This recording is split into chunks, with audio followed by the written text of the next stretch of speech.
Hi guys, good morning. Today is November 14. Babalik na ako sa work ko mamaya for another 3-week stint. Ipapakita ko lang sa inyo yung cabinet na binili ko sa Home Depot the other day. Bali na ikabit ko na siya. Sa basement namin yun eh.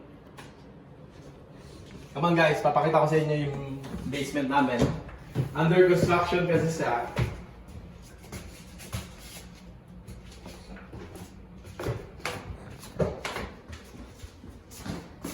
So ito siya.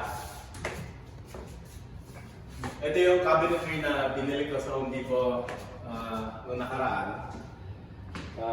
Kinabit ko siya pa ganyan para pantry siya. Magiging pantry siya. So, yan. So, ito yung kitchen ng basement namin. Mga appliances na ikabit na rin.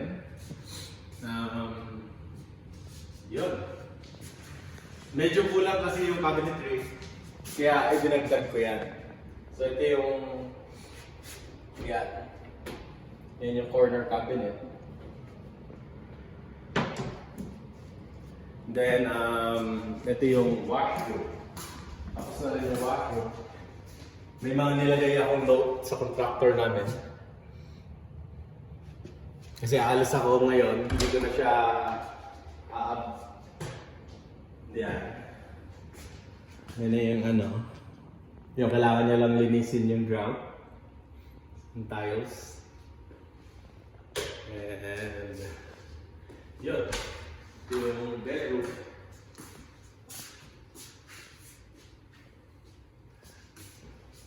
Then may mga note pa akong iniwan sa kanya. Katulad nito, kailangan i-grout yung corner dyan. And dito, additional grout ulit siya dyan sa corner dyan. And then touch up paint. This is both sides. Tapos yung hook up na washer and dryer ng basement. So hindi niya pa kinakabit.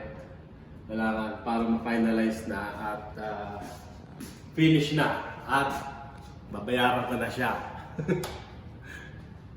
That's it for today guys. Kasi aalis na ako maya-maya.